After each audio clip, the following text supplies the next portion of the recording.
Good morning, folks. How are we this morning? I'll just get Facebook on board, then we'll go through the headlines. There is only one story in town today, but there is an interesting twist to it, which I'll be more than happy to bring you. Let's see, but let me get Facebook on board.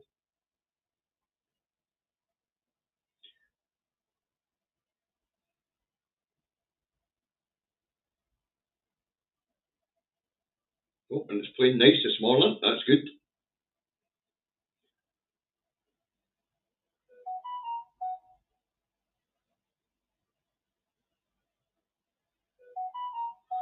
Right, I'm going bloody live.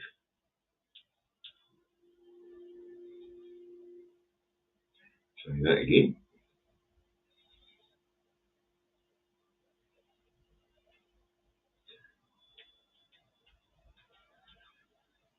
Okay. Let's see, it's going to be one of the mornings. Right, give me 2 seconds, folks. I'll need to do that on my computer this morning. As my phone's frozen, which means I'll need to reboot the bloody phone.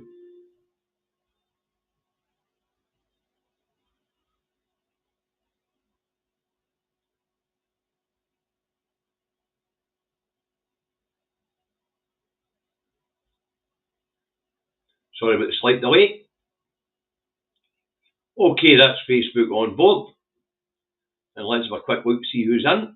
Plenty. 83 already. Hi Kay. Hi John Baxter. Hi Lenny. Hi Lorna. Hi John Wardrobe. Hi Christina. Hi Graham. Hi Harry. Hi DJ Marcy Moo. Good morning Reagan Elite, folks. There'll be a link somewhere on this thread for Reagan Elite's channel. Check it out. And don't forget it's Friday. We've got Daily Blaze's Friday Frolics at 5 o'clock tonight. Brilliant. If you've not watched it, tune in. Hi Jane. Welcome to the Facebookers who were more or less up to the 100 mark. We've got a few in for Facebook now. Hi Neil. Bloody hell, no again. Right, hi Akis. I say hi Jane. I guess down the bottom of the page. Hi Lorne. Right, hi Leipzig. Okay, and Lorraine King, who's not feeling very well this morning. I hope you're feeling better soon. Right, Andy Truck Davey at the truck at home in his office, Salisbury, North Lanarkshire, where it's a beautiful morning, 11 degrees, really quite warm, and it's supposed to get up to a high of maybe 16 today, maybe reach tops half a day, folks. Alright, anyway, it's the 21st of the 3rd, 2025, and that was the weather here in Salisbury, North Lanarkshire. You want to know what the weather's like with you? Look at your ain't bloody windy. Right, now this morning there seems to be only one headline, but there's background story that interests me. And as we go through some of these headlines, I'll get into the background story. Alright, but first up this morning, we have the Daily Fail. So let's get the Daily Fail up, and I've got a lot to put up this morning. Sturgeon cleared over SNP cash probe. Police drop inquiry into XFM as estranged husband appears in court charged with embezzlement. Now keep that embezzlement bit in mind, folks, because I am going to get into that. Because we've all seen the books, we've all went through the books for that year, and there's no money missing. So where does embezzlement come into it? That's the interesting part. We'll get to that a wee bit later on. Okay, so that was a Daily Fail. Alright, we'll take that down. And next up we have The Scotsman, which runs on the same story. They're all running the same story of the day, with the exception of one or two. Bloody typical. So here we go, The Scotsman. Sturgeon, there was never a scrap of evidence against me. Former FM feeling relieved, Muro charged in court, and Swinney says position clear. Now what Swinney says a position clear is, was the party was the victim of embezzlement. That's interesting as well, especially the language being used there. The party was the victim of embezzlement. But as I say, we'll get into that in a minute because we've all seen the books, or those of us who are members have seen the books. We see them annually. The books were signed off by the Electoral Commission and the accountants. There's no money. All monies are accounted for. So where is the embezzlement? That's the interesting part here. So we'll take that down. And after the Scotsman, we have the Herald. So let's stick the Herald up. They say they've all got the same bloody headline today. More or less. I'm in the queer now, and that comes as a big relief. And once again, Sturgeon says there was never a scrap of evidence against her. You know. And once again, the paper highlights that Murrow's in court to be charged with embezzlement. What's interesting about that is this was a closed hearing. And the judge reminded people present that they wanted to talk about this case outside. It would be contempt of court. And that when the case has been reported on, only what's in the public realm can be spoke about. Meaning the fact that it was in court. There are no further details in that.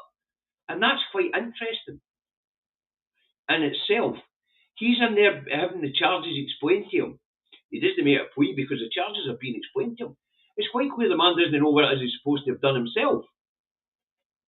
Especially as the books make it clear there's no money missing. Yep, £660,000 was spent on a purpose it wasn't raised for, but as the purpose it was raised for, it could not be spent on, meaning Nicola's referendum for October 2023, which was kiboshed by the Supreme Court, the money was clearly, and it shows in the books, was spent on the 2020 election and winning it. But remember, I think this is where this embezzlement comes in. Remember the purpose the money was raised for and the purpose it was spent for. And we'll get into PIRA a wee bit later. And if you don't know what PIRA is, it's Political Parties Election Referenda Act 2000. And as you know, folks, I've went through PIRA before looking for where this embezzlement is. And it's no clear.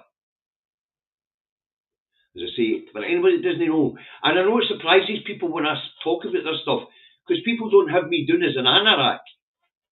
I don't sound like your typical nerd. I don't sound like your typical political anorak. But I bloody well am. And this embezzlement bit is the bit that interests me the most of the whole case. It was always a sham fucking case. It was quite clear through the books in 2020, which were signed off by the accountants and the Electoral Commission, that all monies were accounted for. So it's the embezzlement bit that interests me. Anyway, let's take this down just now and we'll move on. I will get to explaining the embezzlement bit in a minute. Next up's the rancid. You know I don't put the rancid up, and it says Sturgeon completely in the clear. Free at last. Very interesting. I don't put the scum up either. The Sun, and it has Nick cleared, but Muro and Doc. So it's a Muro and Doc bit that interests me.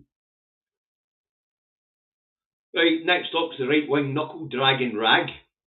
For those who are not bright enough to handle a broadsheet. You know, the sort of knuckle-dragger who isn't quite evolved into a proper human. This publication is especially for them, so let's see what the Express has got for us today, shall we? The loony rag the Express has. Sturgeon and queer, but Muro goes to court. As I say, it's the Muro goes to court part that interests me. It really is. And next up, we have the National. We'll put that up. Just on a roll today. I'm having them first time every time here, folks. And the National has their babies. MPs outraged as Lamy fails to condemn Israeli strike that killed sleeping children in Gaza. None are surprised by the fact that Lamy and Starmer are complicit in war crimes and that they're fucking monsters who have been payrolled by the Israeli lobby. That's the end of that fucking saga. I don't expect these people to say anything about Israel because Israel's financing these fucking people. And, of course, the main headline vindicated. Not a scrap of evidence against me, says Sturgeon, as she is cleared in police probe into SNP finances. And so was Colin Beattie, which is interesting if there's an embezzlement case, because Colin Beattie was the treasurer. Don't get me wrong, when it comes to rules on who can access party funds, that's made clear in PIRA as well. If you're running the election as the election agent, you are authorised to spend party funds. And as we know, Peter spearheaded the campaign in 2020. In fact, Peter's been spearheading campaigns for the SNP for many, many years. Right. So, as I say, it's interesting that the Treasurer's cleared, but the CEOs know when the Treasurer's the one that's keeping the books and doing the reporting to the Electoral Commission. That's interesting in this case as well. Right, after the National, we have the Telegraph. We'll put the Telegraph up and then we'll get into a wee bit more of this as we get towards the end, because I'm speeding through this today. There's no really much to get into when it's all the same headline, as I say, but we're going to get into the embezzlement case in a second. Okay, Sturgeon cleared an SNP finance inquiry, and then of course the byline next to it here tells us that Peter's in court. Right, I'll also be referring to this byline over here as well, RA officers to keep I'll bot up so you can see RAF officers to keep skies safe over Ukraine. We'll get into that a wee bit more in one of the other publications. Now I want to get into the Peter Muro thing a wee bit deeper, folks. Okay, we'll take that down. Now, I can't understand where the embezzlement comes in, folks. I really can't. So, let's firstly have a look at embezzlement and what it means. Okay, so we'll put that up.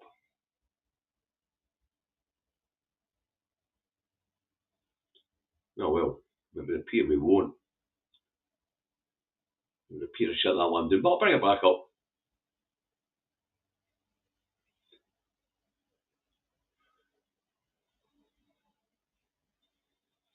Okay, let's bring it up. Meaning of embezzlement. Here we go, folks.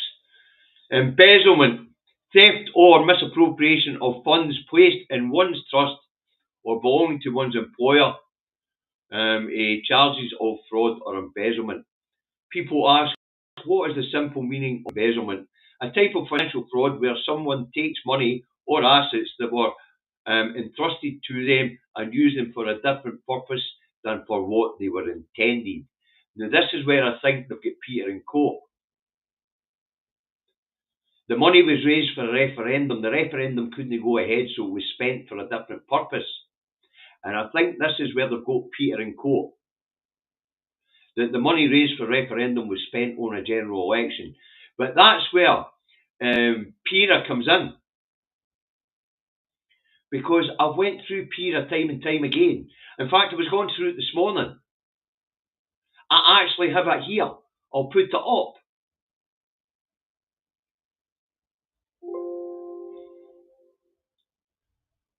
I'll put it up for you.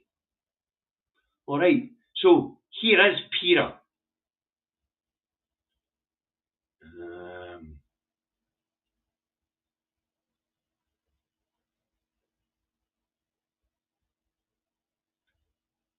Here we go. I'll scroll it back to the top. Okay, return to Electoral Commission homepage. I don't want to do that about this guidance. And this is under the Political Parties Election Referenda Act 2000, PIRA. There are laws on fundraising and spending that political parties must follow in the run-up to certain elections. The guidance provides information on the regulated periods, spending limits, campaign spending, reporting requirements, deadlines for a UK parliamentary general election, blah, blah, blah. So this is the actual act, folks. Okay.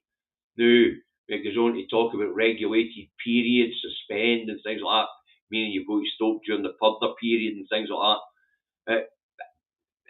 Regulated spending limits for different parts of the UK. Political party can spend 1.5 million in England, 216,000 in Scotland, 108,000 in Wales. Doesn't say nothing about Northern Ireland because they have different rules altogether. You know, so on and so forth. And then we go through all the different categories, how it's broken down. Parties, standing candidates in Northern Ireland, the rules for them. Parties, standing joint candidates, managing campaign spend. It's quite an extensive document, folks. But the one thing I can't find anything on is when you raise money for one purpose and that poll or purpose doesn't come to pass, what's the rules on what you have to do with that money? And there's nothing in here saying it's going to be returned. There's nothing in here saying that it's ring fenced and must stay ring fenced if a campaign comes along. There's nothing there. No spending, second staff, splitting spending, all sorts of things. Honest assessment principle. I've got the whole bloody act here. And I can't find anything in it that says if a poll doesn't occur, finances raised for that poll must be kept ring fenced until a poll does occur. There's nothing there. As I say, that's the whole act. And I know people, when they see me and hear me, don't think I'm that sort of political nerd, but you guys who know me know I do my background research. This isn't the first time I've mentioned PIRA. This isn't the first time we've spoken about this act. It's not the first time I've read the fucking act. I don't see anything in it. But when it comes to embezzlement, because we know that all counts, all monies are accounted for, this is the only thing I can see where Peter might be in court for embezzlement. And I'll put that back up again.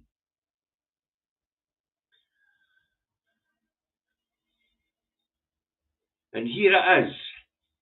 A type of financial fraud where someone has taken money or assets that were entrusted to them and used them for a different purpose than for what they were intended. Now that's the only thing I can see which might apply to Peter. But how they're going to get away with this in court when there's nothing in Peter saying that the money couldn't be spent for a different purpose? Well, it's nothing I can find. This is what I think they've got Peter in court for. For using the money that was raised for a referendum on an election because the referendum was denied by the courts. It's the only thing I can see where Peter could end up in court because he used the money for something else than what it was raised for. And that loosely fits the definition of embezzlement. And I don't think this one will go all the way. I don't. In fact, I'm almost sure the reason why Peter made no plea when he went into court yesterday was because he had no fucking idea what he was accused of. But I can't see anything in PIRA or the Political Parties Elections and Referenda Act 2000 which says that this money had to stay ring-fenced for a referenda which the UK court said couldn't happen. As I say, that's what's interesting here for me. That's the bit that's interesting.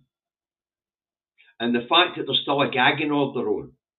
Surely it's in the public interest to let us know what this man's being accused of.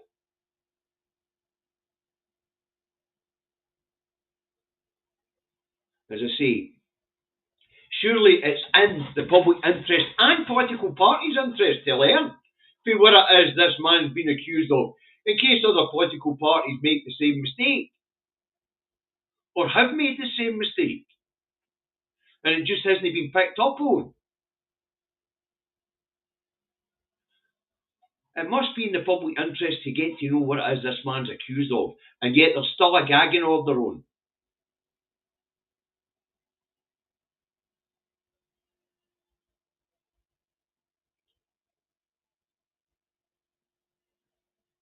bit on Facebook, Clark and banned for all yes groups, is he? You made a less brought the movement to his knees, thanks very much, Sean. But as I say, I don't see where, when the books have been signed off, all monies are accounted for. We've all seen the books. I think Dave and I put them up at one point, actually. We've all seen the books.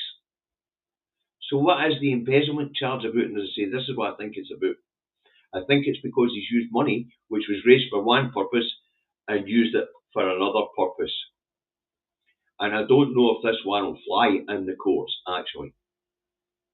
Because I'm sure Peter's lawyers will have been all over PERA as well, or Political Parties Election and Referenda Act 2000. I'm sure his lawyers would have been all over it the same way I've been all over it. And as I say, if I showed you, I've actually got it up at the moment. I'm still reading it. I've been reading it since I came across the headlines at 7 o'clock this morning.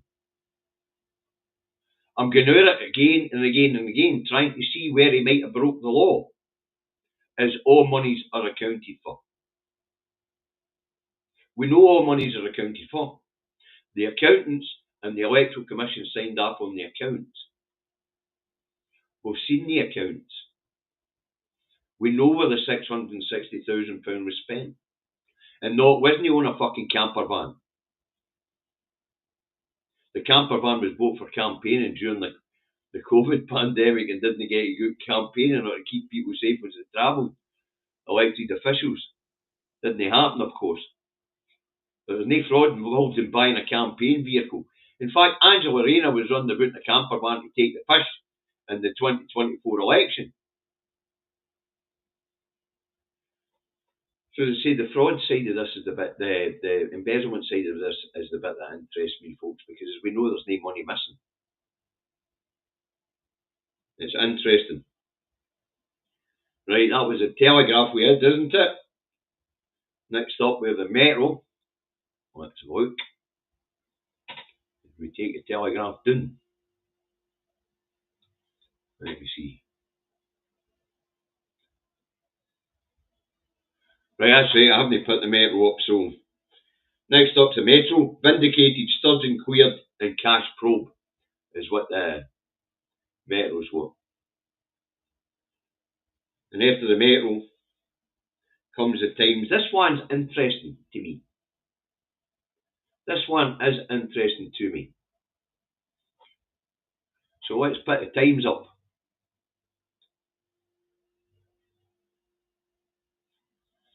And it's luxury brand voices alarm over Labour copyright plans. I don't know what that's all about, but no doubt it'll be under the Internal Market Act and it'll be intended to shackle Scots produce. Anyway, UK sends message to Putin about deterrent.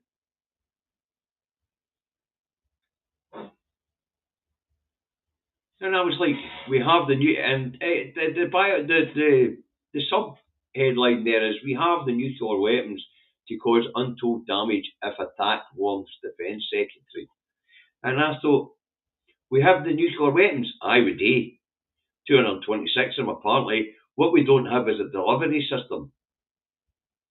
Because every time I've seen Trident fucking tested, it's went up, spiralled, and come down about 20 feet away from the fucking submarine it was fired for. So it's all very well having 226 nuclear weapons, but if your delivery system doesn't fucking work, it's no good. And on that wee bit in the Telegraph that I said to you, keep your mind on, and that was UK officers to keep skies safe above Ukraine. I thought, if our Air Force, with only 171 fighter jets, are around Ukraine keeping a place that size safe for the skies, who the fuck's going to be looking after us? The UK and the RAF only have 660 aircraft. 550 odds of them are fixed-wing aircraft, but only 171 of them are fighter craft. 35 F-35Bs, 36, and 134, or 37 and 35Bs, and 134 Typhoon class Eurofighters. You seen the size of Ukraine? You can fit the UK into it multiple fucking times. If it takes 171 fighter jets to protect us, then fucking Europe's going to have to donate half its air forces to cover Ukraine. But as I say, if our air force is employed or deployed to Ukraine, who the fuck's looking after us? We don't have an air defence system. We don't have a missile air defence system. This is fucking nuts. And yet UK sends message to Putin about nuclear deterrent.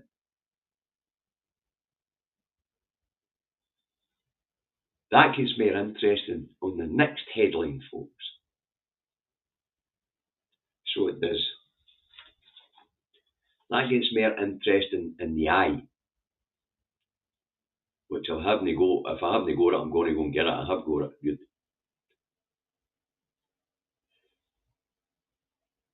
This one's really interesting because this one's an absolute bollocks headline. Totally made up nonsense. Starmer threatens Putin with severe consequences if Russia attacks UK peacekeepers. And I looked at that headline and I went, so we'll get aircraft. We're going to put aircraft in the skies above Ukraine. And Russia's been threatened about threatening UK peacekeepers in Ukraine. Have I missed something? Did I miss a peace settlement being fucking put on the table? Did I miss the breakout of peace? Did I miss Putin agreeing to international peacekeepers in Ukraine? Starmer's threatening Putin with severe consequences or a hypothetical situation. You know, this is, folks, this is tub thumping. This is nonsense. Russia can't threaten UK peacekeepers because there isn't any peacekeepers. There isn't any fucking peace. Wow, talk about putting the fucking cart in front of the horse. Oofed.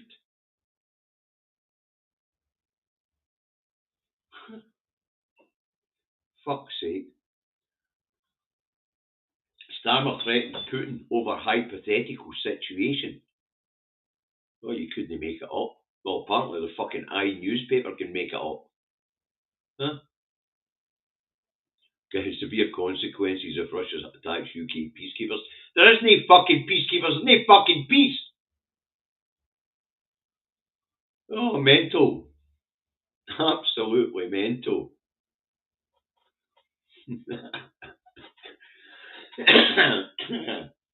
Well, you've got to love the press, haven't you? I know this. I really love this next one because this next one is the Star, and it's a fucking doozy. This one's a mind melter, folks. Get ready for this, and there's no dolphins, unfortunately, but this one's a mind melter. So let's get this up. It made Davey smile this morning. It really made Davey smile this morning. Right, let's blow it up a bit. And then take it up the top of the page, and then we'll get it bottom of the page because it's more interesting that way. So the JFK files. Their special investigation solves decades-old only fools TV riddle. Triggers Broom, the truth. And this is where your mind gets melted. If I can get it fucking down the page. Let's shrink it back now. 17 new heads and 14 new handles, but yes, it's still the same brush. Get your heads around that, folks. All the components have been replaced except for the button that's fucking shoving the thing. And yet it's still the same brush. You got to love the Star. You just got to love the Star. 17 new heads and 14 new handles. Wouldn't we say that was 14 new brooms? For fuck's sake. Yeah. You've got to love the Star when it comes to mind melting nonsense. Mind-melting nonsense. But the eye was close this morning, folks. The eye was close. They've been even fucking funnier than the Stars headline this morning. Starmer threatens Putin over hypothetical situation. Brilliant. Absolutely brilliant stuff. You've got to love the UK press. There's some nut job, there's some bollocks in it day in, day out. But I mean, Starmer threatening Putin over hypothetical situation is fucking one of the funniest headlines I've seen in a while. That's just as good as the Stars headline there. That a broom that said its handle replaced and its head replaced head replaced 17 times and handle replaced 14 times, still the original object. That's a fucking cracker. But so is the Ice headline. The Ice headline was brilliant. Absolutely brilliant. Starmer threatens Putin over hypothetical situation. Fucking brilliant. Absolutely brilliant, folks. Anyway, that's the last one I read, and it's ended with a smile, so you can't beat it. I know a lot of people are surprised when I talk about things like Pira, because I don't look like a political nerd. I don't look like the sort of person that would know about the existence of political parties, elections, and referenda Act 2000. Don't always read a book. Don't always judge a book by its cover, as they say. You know. But of course, the viewers of this program will know what a fucking nerd I am, because when these situations come up, I always bring up the appropriate act and things like that. So there you go. So that might surprise people this morning, but I love the fucking Eyes headline. That was the best one in the papers. The embezzlement thing with Peter, as I said, the only thing I could see that might be was the money was raised for one purpose and spent for another. Because as we know, we've all seen the books. David and I have put them up. Everybody's been through the books. The money's all accounted for, signed off by the accountants and the Electoral Commission. So I think the reason why they're keeping the embezzlement thing private and not making it public, because I think the public will just fucking laugh at it. We'll see where it goes. Eventually, the truth will out. And then, as Milligan was saying yesterday, then we'll want a public inquiry. And we'll want other political parties to be scrutinised in the same manner. Okay. Thanks for joining me this week in such great numbers. Be back Monday morning to do it again. David and I will be back Monday afternoon. Tuesday it'll be me. Wednesday morning, once again, I'll fire headlines at Milligan while he stares back blankly at me. Quite rightly so. He won't have seen them. And then Thursday, of course, you'll get a double dose of me, and you'll get me in the morning, and then me and Milligan in the afternoon. And Friday, of course, you get the usual daily show. But thanks, folks. Now it's the weekend. Look after yourselves. Look after each other. Enjoy the weekend. If the weekend's not gone well for you, just think of the Eyes headline this morning. It'll make you smile. Starmer threatens Putin over hypothetical situation. You can't fucking whack it. That's even better than the idea that a broom, which has had every component replaced, is still the original broom. Brilliant stuff in the press today, folks.